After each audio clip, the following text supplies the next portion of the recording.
Today, we finish our countdown, difficulty ranking all 24 Mavericks from Mega Man X4, X5, and X6 on the PS1. Who are the top 10 hardest Mavericks Buster only on the PlayStation Trilogy? Let's get right into it. Number 10, Tidal Whale from X5. Tidal Whale is a pretty cool and unique fight. There's a serious emphasis on platforming in this battle, in a way unlike any of the other Maverick encounters. He also has a couple of slow-moving torpedoes that you can either avoid or try to blast through at the right time. Fortunately, he has a couple of preset block patterns that you'll come to learn within just a few lives. You'll probably die a few times, since there are some situations that will kill you immediately, like getting trapped into spikes, or if you make the risky choice to dash under the ice blocks, Mega Man will either get crushed and die, or get pushed underneath, and probably die there too. It's one of those fights that feels a lot simpler once you know what's going on. You should always try to go over the blocks. Don't be tempted to dash underneath because it's not worth it. After a handful of conclusive deaths, it's not crazy to get through his whole first phase without being hit much. The scrolling platforms phase lasts about 70% of his health. When he gets beyond that, he breaks away, and then comes back on the left of the screen to hit you with his Desperation Ice Barrage, which is super deadly if you're not ready for it. In no time, you get pushed right into the spikes. It takes a little while to get back to the end of this fight too. The instant death is a massively stiff punishment this late into the fight, but you can get past with some calm jumping in place and shooting, making Tidal Whale a strong start at number 10 on the list.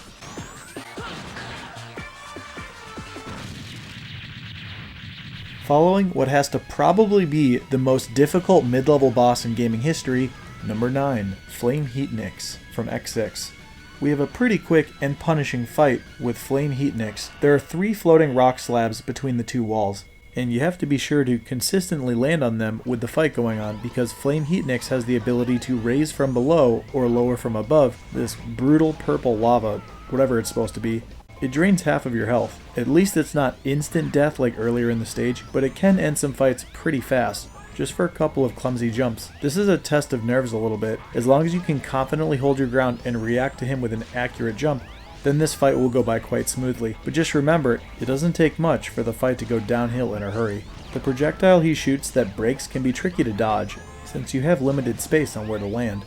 When you're playing on the bottom half of the screen, he has some projectiles that come at you with some swift pace. Either dashing or ducking will get you low enough to avoid these. You're tested with having to do a bit of a half jump, maybe slightly more, to get over the low shot crescents. You have to try to keep the charge shots coming in between his moves, and mistakes can be very costly in tight spaces, making Flame Heatnix number 9 on the list.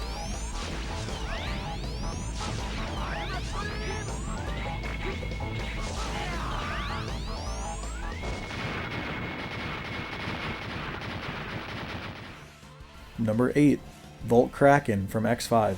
Volt Kraken is a pretty darn intense and unique fight in close quarters. This guy loves to spam electric projectiles over and over again, which you have to try to make the most of with some shots in return if you can. It doesn't take too long for you to see more of Volt Kraken's dangerous arsenal. Jumping over or between his projectiles and avoiding the slow perimeter rollers is already quite a bit, but it also doesn't take long in the fight for him to float down and slam his hand to electrify the entire floor for several seconds. On top of that, he likes to spawn a cube in the middle where it's totally in the way where you'd like to jump back and forth between the walls. Plus, it blocks your shots, so that is a bit annoying to play around. He can also spawn an electrified cube, which you definitely don't want to make contact with. All of this going on while he constantly likes to hover towards you for contact damage and changing heights that impact how his attacks play out. You really have to keep your wits about you with all of these moving parts. Then by the end of the fight, his tentacles extend the entire height or width of the room and send more zaps your way. The fight is dynamic and changes a lot. You have to be fluid like water in order to conquer this Kraken, which is why Volt Kraken is number 8 on the list.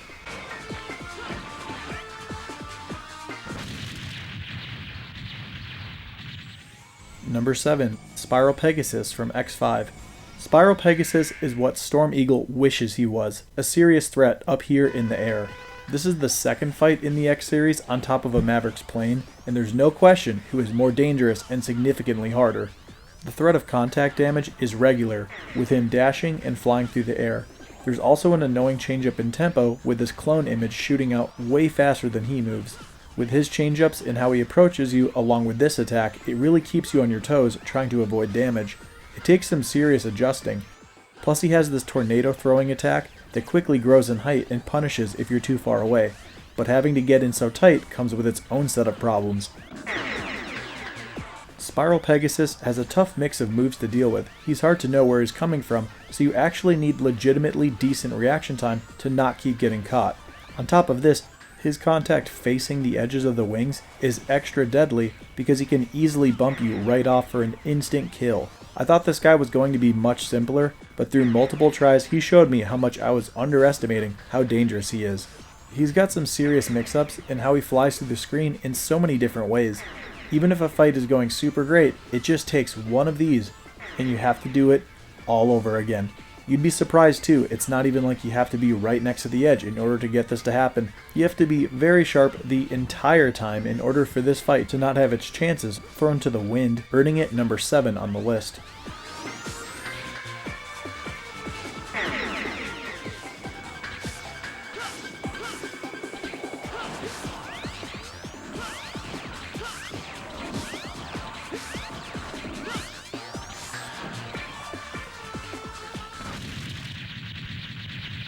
Number 6, Magma Dragoon from X4.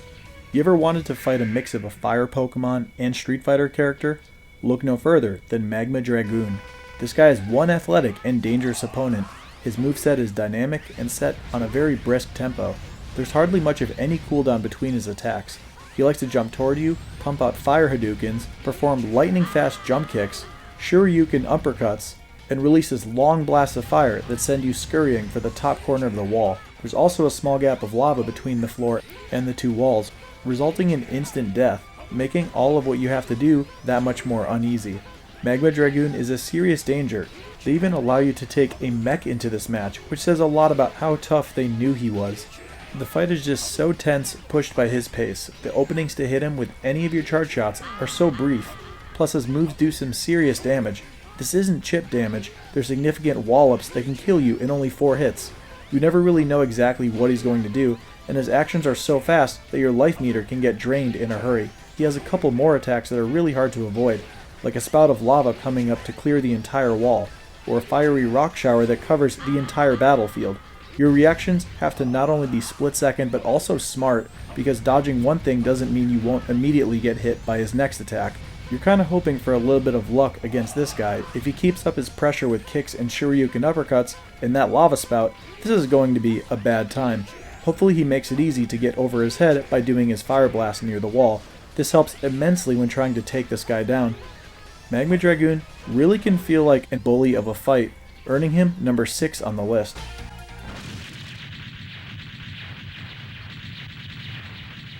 Number 5, Spike Rosered from X5. Here's another pretty quick moving fight. Spike Rosered isn't as dynamic as the last one, but his moves are going to keep you moving around with your eyes scanning for a safe area. He throws his large spike ball, which bounces from wall to wall, while he likes to jump up into your space. He can also clone himself, which becomes way more dangerous later in the fight. He never runs, which is good to know, but the area in front of him still isn't safe because of his projectiles. Not to mention, he can throw a couple different kinds of these. The purple bounces all around, while the green goes straight out to where Mega Man is.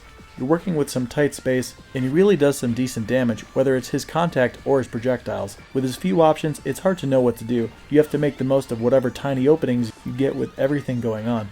The clone jumping around, the spike balls, his viney whip, and how he moves will keep your hands full for the first 70% or so of the fight. But it's the desperation phase here that makes it absolutely ridiculous to finish off. I died quite a lot on this guy when he was on low health. You know things are about to get out of control when he sends those rose petals out. He and his clone each take a side of the room and whip their vines inward. It's one thing if you could just time to jump out of these, but you'll get hit by the petals, and the attacks drain your health really fast. Spike Rosered is the definition of so close yet so far, because it takes some serious decisions in the final moments, and you realize that realistically you need to get to the end of the fight with as much health as possible if you want to outlast him. If you can survive a round of this attack, you'll at least get a chance at a couple more shots before he resets it. It's very difficult to finish this fight, making Spike Rosered number 5 on the list.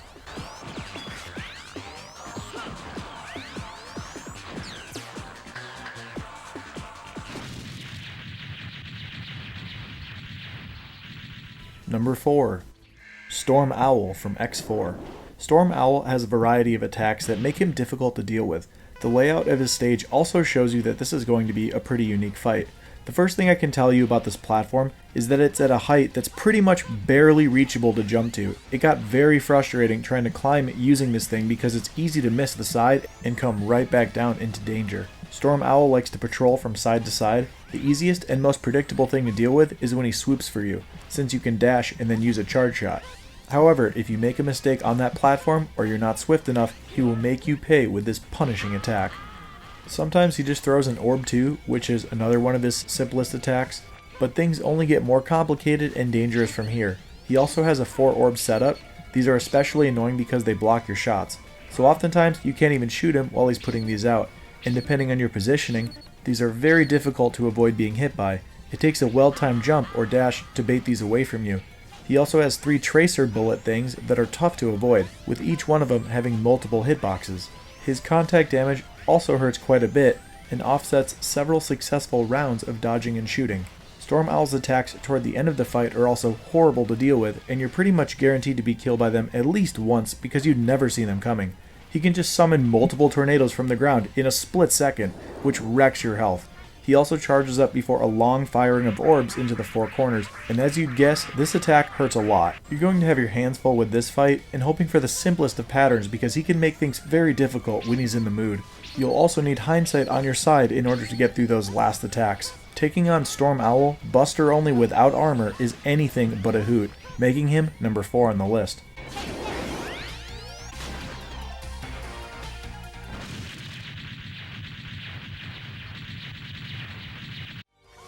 Number 3. Split Mushroom from X4. Split Mushroom Buster only is straight up chaos.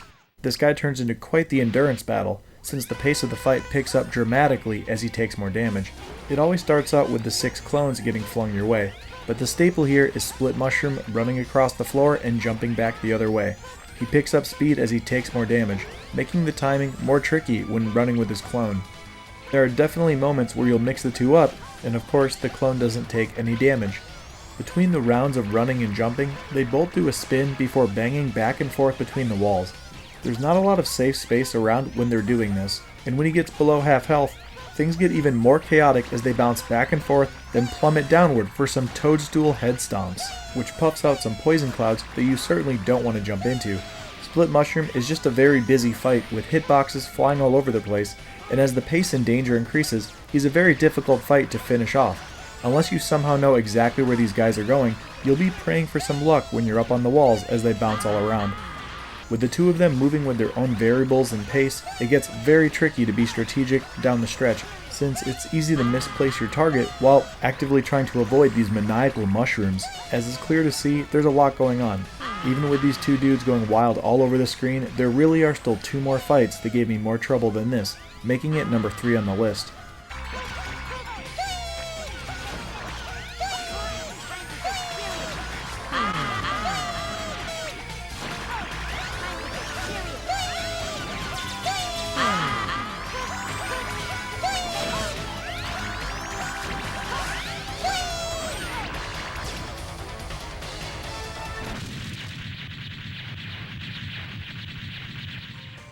Number 2.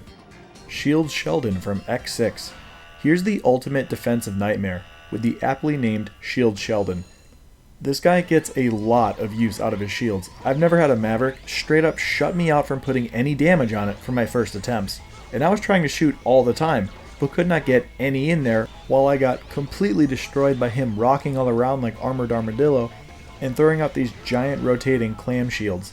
Now this is a fight that you really have to figure out, almost like a puzzle. During this double shell throw, you have to use your duck to not get hit. Therefore you need to get much closer when this attack comes out, so you finally have a chance to land a charge shot. Or if you do it perfectly, you can land 2.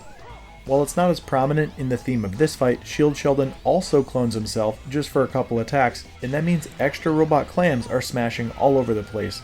This guy does heavy damage with all of his attacks, and it doesn't take long to realize that Shield Sheldon is simply a next level kind of fight if you're going at it with the Buster. Once you manage to adapt to the double shield throw and avoid his other attacks enough, you'll get him past half health, and then you're about to see more dangerous, hard to deal with defensive attacks that obliterate your health. Shield Sheldon takes some serious skill and practice to get through. There's some real variety to the end here. These glowing shields deal massive damage and shoot some orbs out when you hit them. You have to shoot them though, in order to temporarily shrink the shields to desperately try squeezing in some of your lemon drops into the little gaps. These barriers ravage your life bar.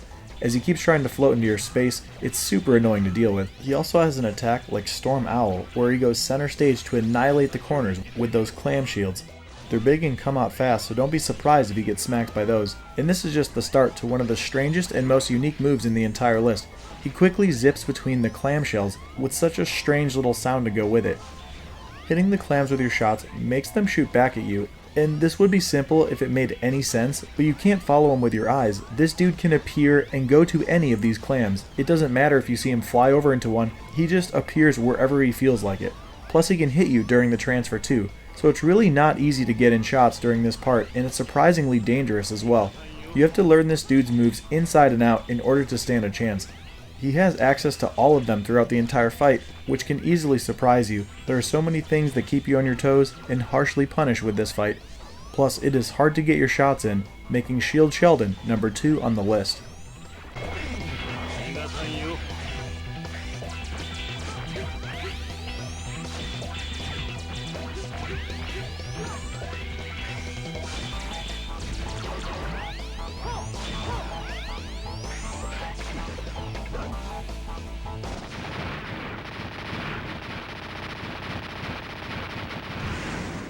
Alright, here we are at number 1. Who is the hardest Maverick in all of X4, X5, and X6?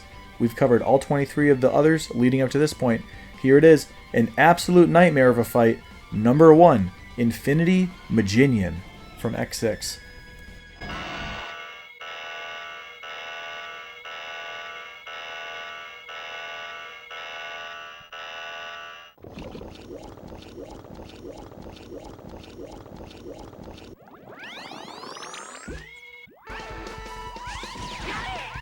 What is a Maginian, you may ask? And to that I can tell you, others have wondered the same thing, because it's not actually its own word, it's just the name. Apparently this guy's design was based on a water flea, or specifically, a Daphnia. That fun fact won't keep you smiling for long though, when you fight this insanely frustrating, overwhelming, and absolutely suffocating Maverick. Infinity is fitting, because it feels like you have an infinite amount of crap out here to kill you. You want a fight that multiplies its difficulty the further it goes? This is the best example of that. You end up in seemingly impossible situations with 2 or 3 clones out there, all releasing these bubbles that not only drift toward you, but block your shots as well. They make it feel nearly impossible to shoot who you want. And with everything going on out here, don't be surprised if you lose sight of the original, wasting crucial opportunities. You really want to save as much health as possible for later in the fight, when things turn into a totally desperate scrap fest. Aside from spawning those horribly annoying bubbles, he also booms downward, which sends out 2 orbs and a super quick lightning attack, which can be very tough to avoid. It's extremely tight. The worst thing is how often your runs will have decent starts just for it to all fall apart in some super frustrating sequence of events. The fact that you can have 3 or even 4 of him out here with over 10 bubbles and lightning strikes going all at once is completely out of control. Something you learn that's basically a necessity is trying to land a shot on him immediately after your hit. You cannot afford to waste any posted invincibility in a fight that gets so brutal and so tight. You constantly feel surrounded and separated from where you need to be. It takes some serious practice to try to manipulate a battle of this magnitude. Any good starts here don't really mean anything. They can be quickly and easily swept away by anything less than a very high level of brilliant and aggressive gameplay, and I seriously mean that. It took hours to stand a chance against this guy. This is footage that can really speak for itself. Look at how much of the screen is taken up and what little options this game leaves you with against the dastardly and cruel Infinity Maginian. You have to have all the wheels turning upstairs if you want to think your way through this opponent. You have to utilize all the space you can get. The room does go up a little bit, and you have to try to take advantage of that. When he's at a health level where he will replicate every 4th after a charge shot, you want to position him out of screen as much as you can to alleviate the pressure of those newly spawning amoebas. They really like to limit your choices here because shooting him regularly actually results in him using a healing move, which is absolutely crazy because he's already the hardest Maverick. It's a sick joke that out of everybody we've had to fight, he's the one to be seen healing himself. The strategy is to avoid the first couple moves, land a few charge shots until it's time to lure him up to the top for the first clone. Then you try to basically repeat this first part of the fight and attempt to get the second clone in an okay spot if you can help it. Your positioning is everything in this fight. You have to adapt to how things behave in order to have any chance of leaving yourself enough room to dash by.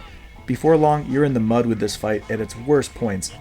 All you can say is just do your damnedest to somehow sneak in to land charge shots, if you can, while avoiding all of this garbage. And of course when you get hit, trying to return the favor, and then get into an okay spot to continue the fight, trying to have any hope of actually emptying his life bar before yours. I died a whole lot to this guy. There are some challenging fights in here for sure, but Infinity Maginian is in a league of his own with all of his clones, projectiles, and unbelievably crowded, overwhelming onslaught that he sends your way. That's why he's worthy of #1 hardest Maverick on the PS1 across X4, X5, and X6. I'd love to hear your thoughts though. Who did you think the hardest Mavericks were? Thanks so much for watching. I look forward to seeing you guys in the next video, and hope you all have a great rest of your day.